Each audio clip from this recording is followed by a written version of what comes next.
The message came in at 6:14 in the evening, short, cold, and written like I was already out of the picture. "We sold your country house and your car. We're leaving tomorrow." No call, no warning, no explanation. I read it 3 times, waiting for the part where she'd say it was a mistake, or at least ask. But there was nothing else, just that one message. Like my life had already been packed up and cleared out without me. And the worst part wasn't even what she said. It was how easy it must have been for her to say it. I was sitting in my recliner in Tulsa, Oklahoma, the evening news murmuring low in the background. My coffee had gone cold in my hand. Outside, the wind moved through the trees the way it always had, like nothing in the world had changed. But something had. I looked around the living room slowly. Same couch Margaret picked out in '92. Same dent in the rug where my boots always landed. 40 years of a life that didn't seem to belong to me anymore. I typed back one word. "Why?" I watched the screen. Waited. Nothing. My daughter, Emily, had never been quick to answer, but she'd never been silent like that. Not after something like this. I tried calling. Straight to voicemail. I tried again. Same thing. That's when something cold settled in my chest. Not anger, not yet. Something heavier. Something that felt like being locked out of your own home while you're still inside it. I pushed myself up, slow like I always do these days, and walked to the hallway. My coat was still hanging there. My car keys still sat in the wooden bowl by the door. The car they said they sold. I picked up the keys and turned them in my hand, feeling the weight of them. Real, solid. Still mine. Sold it, I muttered under my breath. That didn't make sense. None of it did. Emily didn't have the authority. Not legally. Not without me signing something, and I sure as hell hadn't signed anything. Unless. I stopped walking. There was a folder in my desk. Papers I'd let her help me organize last winter when my arthritis got bad. Bank forms, property documents, things I hadn't read as closely as I should have. I stood there in the hallway, keys in one hand, the other braced against the wall. "Don't jump to conclusions," I told myself, but my voice didn't sound convincing. My phone buzzed. Another message. This time, not from Emily. It was from a number I didn't recognize. "Mr. Carter, this is to confirm transfer of ownership. If you have any questions, contact your daughter."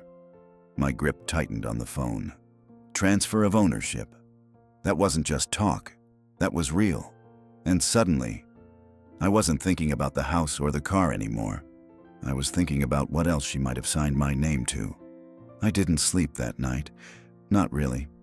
I lay in bed staring at the ceiling, the house making its usual sounds. Pipes settling, wood shifting, but everything felt different. Like I was a guest in a place that had already been handed over to someone else. Around 3 in the morning, I got up. Didn't turn on the lights. Just walked straight to the desk in the corner of the living room and pulled open the bottom drawer. That folder was still there. Same manila envelope Emily had labeled in her neat handwriting. Dad's important documents. I sat down slowly and opened it. Inside were copies of things I half remembered signing. Medical forms, bank authorizations, a general power of attorney dated 6 months ago. My stomach tightened. I remembered that day. I'd had a bad flare-up in my hands, could barely hold a pen. Emily sat across from me at the kitchen table, calm as ever, explaining it all. "This just makes things easier if you need help, Dad." I trusted her. Didn't even read the fine print. Now I did, line by line. And there it was, clear as day. She had full authority to act on my behalf. Sell property, access accounts, make financial decisions. I leaned back in the chair and let out a slow breath. "Well, that's how you did it," I said quietly. It wasn't illegal. That was the part that hit hardest. It was clean, proper, signed, which meant she hadn't just acted fast. She'd planned this. My phone buzzed again on the desk. This time, it was Emily. Just one message. You should have trusted me. I stared at it for a long time. Then I typed back, "Where are you?" The reply came quicker this time. "Dallas, flights in the morning." Dallas. That wasn't just a visit. That was moving. "Who's we?" I sent. 3 dots appeared, then disappeared. Then finally, "Me and Jason." Jason, her husband, the man who never looked me in the eye unless he had to. The man who once joked, half smiling, that the land out by the country house was wasted on retirement. I felt something shift in my chest then. Not confusion, not disbelief. Something sharper. I stood up, slower this time, and walked to the front window. Out there, my truck still sat in the driveway. Dust along the sides. Same scratch on the rear bumper from 10 years ago. I slipped my boots on without thinking, stepped outside into the cool night air, and just stood there, looking at it. "They sold you too?" I murmured. The keys still worked. Engine turned over like it always did. So either they hadn't finished everything, or they didn't think I'd check. I sat there in the driver's seat, hands on the wheel, the house behind me dark and quiet. Then my phone rang. Emily. I let it ring twice before answering. Her voice came through tight, controlled. "Dad, you need to calm down." I didn't say anything. "We handled things because you weren't," she continued. "That house was falling apart. The car's a liability. You can't manage all this alone anymore." Still, I said nothing. "And before you start," she added, sharper now, "this is for your own good." I finally spoke. "You sold my life," I said quietly. There was a pause on the line. Then she exhaled. "It's just property." I closed my eyes. That was the moment something inside me went still. Not broken, not angry, just done. I opened my eyes and looked out over the dark street. "You didn't answer my question," I said. "What question?" "Where are you going tomorrow?" Another pause. Longer this time. Then she said something that made my hand tighten around the phone. "Somewhere you can't interfere." I didn't go back inside right away. I sat there in the truck with the engine idling, her last words still hanging in my ear like something sour that wouldn't clear out. "Somewhere you can't interfere." That wasn't concern. That wasn't care. That was planning. I turned the engine off and just sat in the quiet. The dashboard ticked as it cooled, and for a moment I thought about Margaret. How she used to sit beside me on long drives out to the country house, one hand resting on my arm like she was steadying something that didn't need steadying. "She wouldn't have let this happen," I said out loud. And I believed that. Emily had been different back then. Softer. She used to ask before she took things, even when she was little. She'd stand in the kitchen holding a cookie and say, "Can I have this one, Dad?" Even if I'd already said yes. I stayed in that truck longer than I should have, trying to figure out when that changed and why I hadn't seen it. Finally, I went back inside. Straight to the phone. Not Emily this time. I dialed the number from that message, the one confirming the transfer. It rang twice before a man picked up. "Westfield Title Services." My voice came out steady, even though my hands weren't. "This is Harold Carter. I received a message about a property transfer." There was a pause. Keyboard clicking. "Yes, Mr. Carter. Your daughter handled the sale of your property outside Tulsa. Everything's been processed." "Who signed it?" I asked. "Power of attorney, sir. Emily Carter." All documents were verified. I swallowed. "And the car?" "Also transferred. Same authorization." I nodded, even though he couldn't see me. "Who bought the house?" Another pause. "I'm not at liberty to disclose buyer details without a request form." That answer sat wrong. Not because of the policy, because of how quick he was to say it. "Was it a private buyer?" I pressed. "I can't." "Was it someone she knew?" I cut in, sharper now. Silence. Then, quieter this time. "I'd recommend you speak directly with your daughter, sir." That told me everything I needed to know. I thanked him and hung up. slowly, carefully, like if I moved too fast, something else might break. I stood there in the middle of the living room again, phone still in my hand.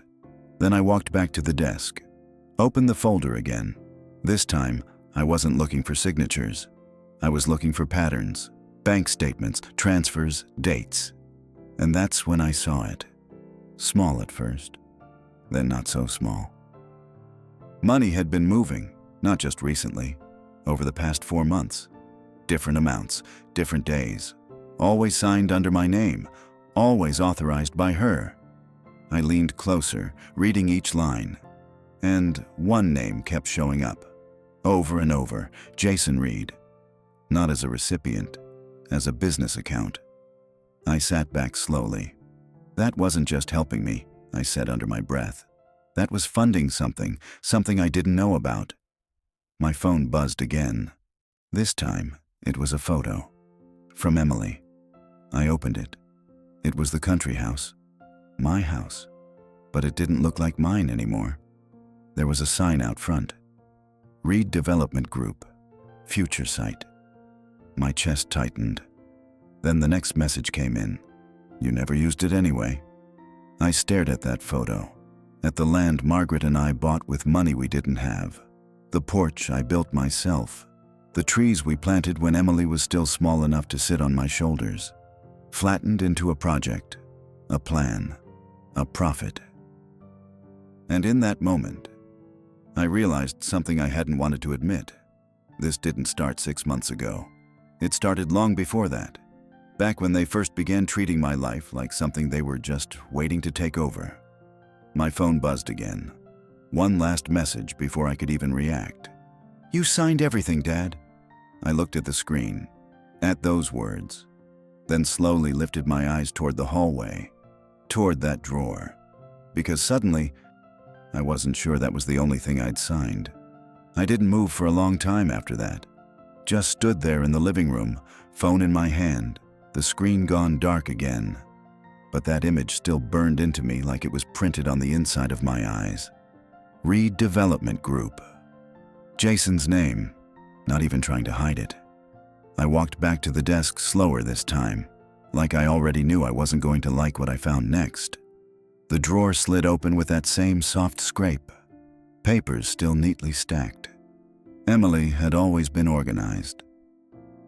Even as a kid, she'd line her crayons up by color like the world made more sense that way. I used to think that meant she'd grow up careful. Now I saw it for what it really was. Deliberate. I pulled everything out this time. Not just the folder, the whole drawer, old insurance policies, property tax records, copies of letters, bank envelopes I hadn't opened. And then I found another folder. Thinner. No label. That alone made my stomach tighten. I opened it.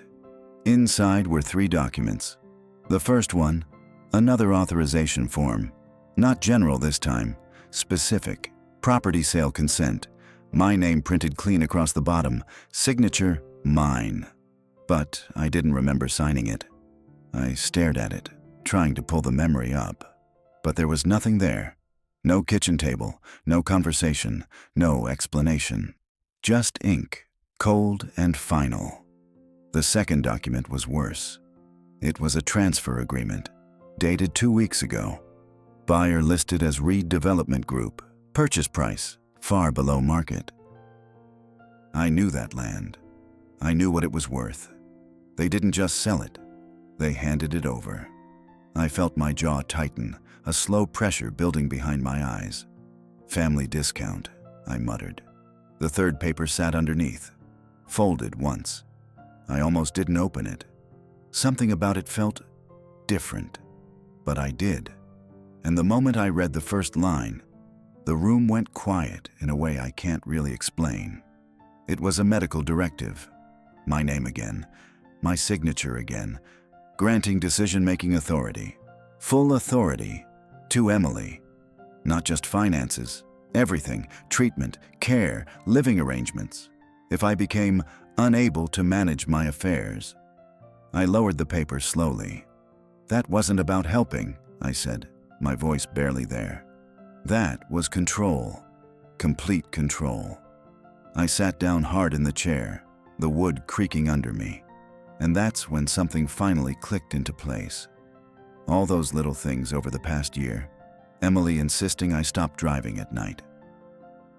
Jason making comments about safety and simplifying things. The way they talked over me during conversations, like I was already halfway gone. They weren't reacting to me getting older. They were preparing for it. Or worse.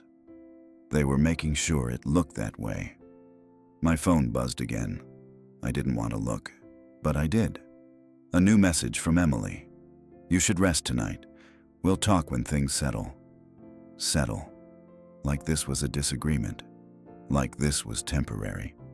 I stared at that word and felt something shift again inside me. Not shock, not hurt. Something steadier, something clearer. I picked up the medical directive again, looked at my signature. Then I said it out loud. No. Just that one word. But it carried more weight than anything I'd said all night. Because for the first time, I wasn't reacting. I was deciding. I reached for my coat again. Slower this time, but certain. Slipped it on, picked up my keys. And before I stepped out the door, I looked back at the house one more time. Not like I was losing it, but like I was finally seeing it for what it had become. Then I walked outside, got in my truck, and started the engine. Because there was one place I needed to go before morning, and one person who might still tell me the truth, if he hadn't already been paid not to. The streets were empty at that hour. Tulsa gets quiet after midnight. Not peaceful quiet. Not the kind you rest in, but the kind that makes your own thoughts louder than they should be. I drove with both hands on the wheel, eyes fixed ahead, but I wasn't really seeing the road. I was seeing signatures, dates, numbers that didn't add up, and Emily's voice. You should trust me, Dad. I almost laughed. The place I was heading sat just off Harvard Avenue. Small brick building, lights always on. Same place I'd been going for 20 years. Henderson and Cole, my attorney, or at least, I thought he was. I pulled into the lot and killed the engine. Sat there a second, listening to it tick down again. You better still be honest, Frank, I said quietly. Then I got out.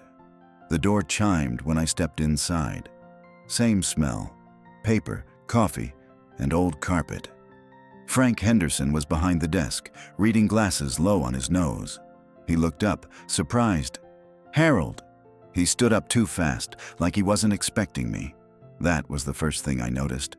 You're open late, I said. He hesitated, just a fraction too long. Catching up on paperwork, he replied. I nodded slowly and walked in, closing the door behind me. I need to ask you something. His smile faded. Of course. I didn't sit. I pulled the folded document from my coat and placed it on his desk. The country house, I said. Sold under my name. He glanced down at it, then back up at me. Yes, he said carefully. Your daughter handled that. I didn't ask if she handled it, I replied. I asked if you approved it. That landed. I saw it in his face, that slight tightening around the eyes. The kind a man gets when he knows he's already said too much. Harold, he started, softer now. You signed a power of attorney. Legally, she had... I know what she had, I cut in. I want to know what you knew. Silence. Thick this time. He looked down at the desk, then reached for a file. Didn't open it, just held it there. That property was evaluated months ago, he said. There were discussions about selling. With who? I asked. Another pause. Then he said it. Jason. I felt it hit, but I didn't move. Of course it was, I said quietly. Frank exhaled, like he'd been holding that in. They approached me together, he continued. Emily said you were overwhelmed, that managing everything was becoming difficult. And you believe that? He didn't answer right away. That was answer enough. There was an offer, he added. Quick sale, internal buyer, minimal hassle. Internal, I repeated. He nodded once. Jason's company. I let out a slow breath through my nose. "So you helped them," I said. His head came up fast. "I followed the law, Harold."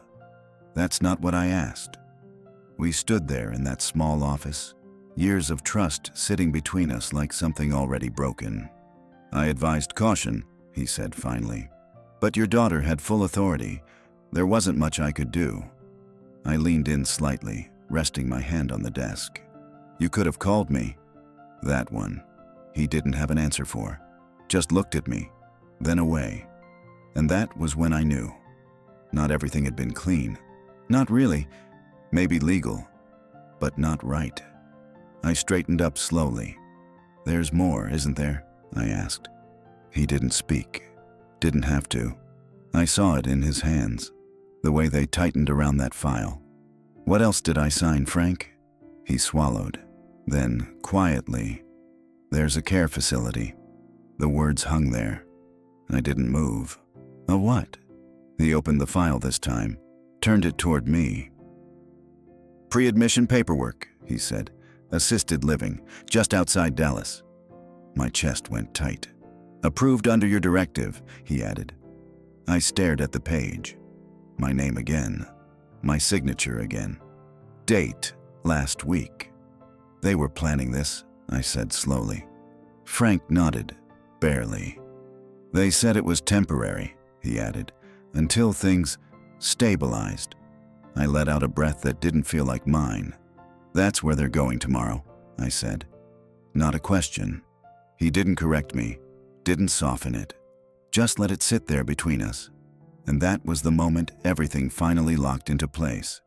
The house, the car, the accounts, the documents. It wasn't about helping me. It wasn't even about money anymore. It was about removing me, quietly, legally, completely. I closed the file and pushed it back toward him. Then I looked him straight in the eye. "They think I'm already gone," I said. Frank didn't answer, because he knew, so did I. And the worst part was, they were almost right. I didn't say much after that. There wasn't anything left to say in that office. Frank sat there, quiet, hands folded like he was waiting for me to yell, or accuse, or do something loud enough to make him feel like he still understood the situation. But I didn't. I just nodded once, turned, and walked out. The night air hit me harder this time. Colder, or maybe I was just feeling it now. I got back into the truck and sat there with my hands on the wheel, staring at nothing. Assisted living.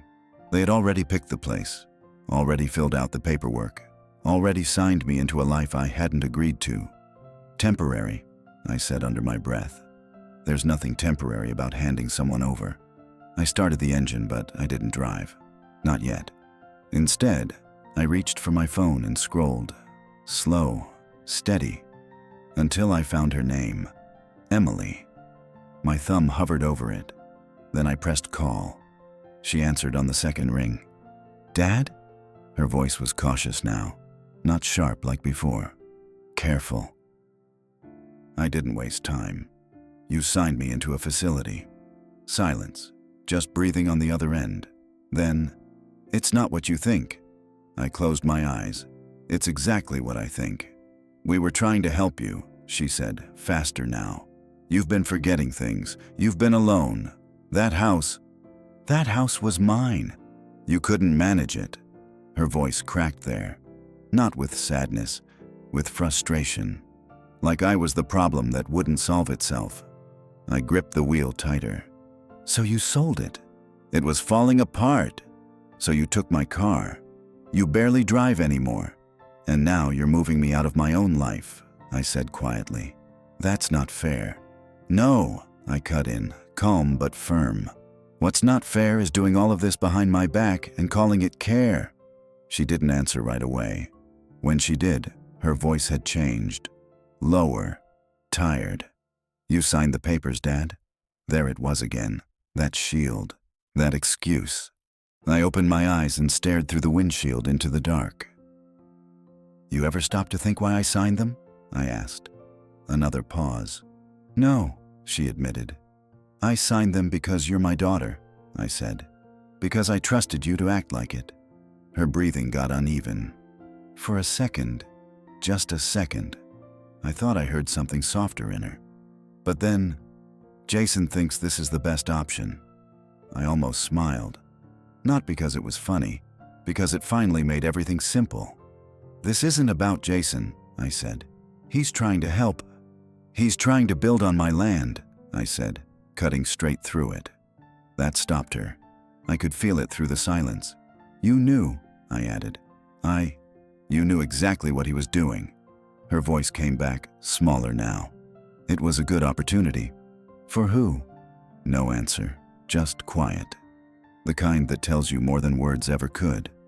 I leaned back in the seat, the weight of it settling in my chest, but not crushing me anymore. Just sitting there. Real. You said you're leaving tomorrow, I said. Yes. What time? She hesitated. Then, early, 8. I nodded slowly. Good, I said. For what? I looked out at the empty street, at a world that hadn't changed, even though mine had. So I know when to be there. Another pause. You don't have to come, she said quickly. This will be easier if… I'm coming, I said. Not loud, not angry. Final. She didn't argue, didn't push, just a quiet, okay. We stayed on the line a second longer, neither of us speaking. Then she said something softer than anything else that night. I thought you'd understand eventually. I closed my eyes again, and this time, I felt it. Not anger, not even betrayal. Something heavier, something older. You stopped trying to understand me a long time ago, I said. Then I ended the call. I sat there in the truck until the sky started to lighten, just a little at the edges. Didn't go home, didn't sleep, just waited. Because in a few hours, I was going to stand in front of my daughter and see, face to face, whether there was anything left of her I still recognized. I got there before they did. Dallas was already awake by the time I pulled up. Traffic humming, people moving like the day had somewhere important to be. I sat across the street from the building Frank had shown me on that paper. Clean place. New. Quiet. The kind of place you disappear into without anyone asking too many questions. I turned the engine off and waited. At 7:52, a black SUV pulled into the lot. Jason was driving. Of course he was. Emily sat in the passenger seat. I could see her profile through the glass. Still, stiff, like she'd been rehearsing something in her head the whole way there. They parked, sat there for a second. Then the doors opened. I stepped out of my truck. Emily saw me first. She froze, didn't wave, didn't smile, just stopped. Dad. Her voice didn't carry across the lot, but I saw it on her lips. Jason shut his door slower, looked at me, then at her, then back at me, measuring, always measuring. I walked toward them, steady, not fast. No anger in it, no rush. Just a man walking up to something that had already happened. You made good time, I said. Emily swallowed. You didn't have to come. I know. That was all I gave her. Jason stepped forward a little, like he was placing himself between us without making it obvious. We were going to call you after everything was settled, he said. I looked at him. Really looked this time. I'm sure you were. He held my gaze, but not long enough. Emily shifted beside him. We didn't want to upset you, she added. I nodded slowly. That must have been hard, I said. Doing all this without upsetting me. Her face tightened. That's not fair. No, I said quietly. It's not. We stood there in that parking lot, the building behind them, the place they had already chosen for me, already signed me into. Like I was a piece of furniture they were relocating. I talked to Frank, I said. Jason's jaw moved slightly. Emily didn't speak. I saw everything, I added. That landed. Harder than anything else. Emily looked down, just for a second, then back up. We were trying to make sure you were taken care of. I nodded. And the land? I asked. That part of taking care of me too. Jason stepped in this time. That was a smart financial move. For you, I said. Silence. He didn't deny it. Didn't even try. Emily's voice came out softer now, almost pleading. Dad, please don't make this harder than it already is. I looked at her, at the way she stood, shoulders tight, eyes tired, like she'd already decided how this was supposed to go, like my part in it was already finished. You know what the hardest part is? I asked. She didn't answer. You didn't even ask me to come with you, I said. That hit something. I saw it. A flicker. Gone just as quick. We knew you wouldn't agree, she said. I let out a slow breath. That's the point. No one spoke after that. Cars passed behind me. Someone laughed somewhere off to the side. Life kept moving like this moment didn't matter. But it did. It mattered more than anything that came before it. Emily stepped closer then. Just one step. You can still come inside, she said. We can get you settled. It's a good place. They'll take care of you. I looked past her, at the doors, then back at her. At what point? I asked quietly. Did you decide I wasn't allowed to take care of myself? Her eyes filled, but she didn't answer. Jason checked his watch. We should go, he said, like this was a schedule, like I was late. Emily hesitated, looked at me one more time. Dad! I didn't move, didn't stop her, didn't follow. She turned, walked toward the building. Jason went with her, and just before the doors closed behind them, she looked back, just once, like she was trying to remember something, or maybe trying not to. Then she disappeared inside. I stood there in that parking lot for a long time after. Didn't go in, didn't leave, just stood there, with the morning light coming up over a life that didn't look the way it used to. And after a while, a nurse stepped outside, looked at me and said, Are you here for Mr. Carter?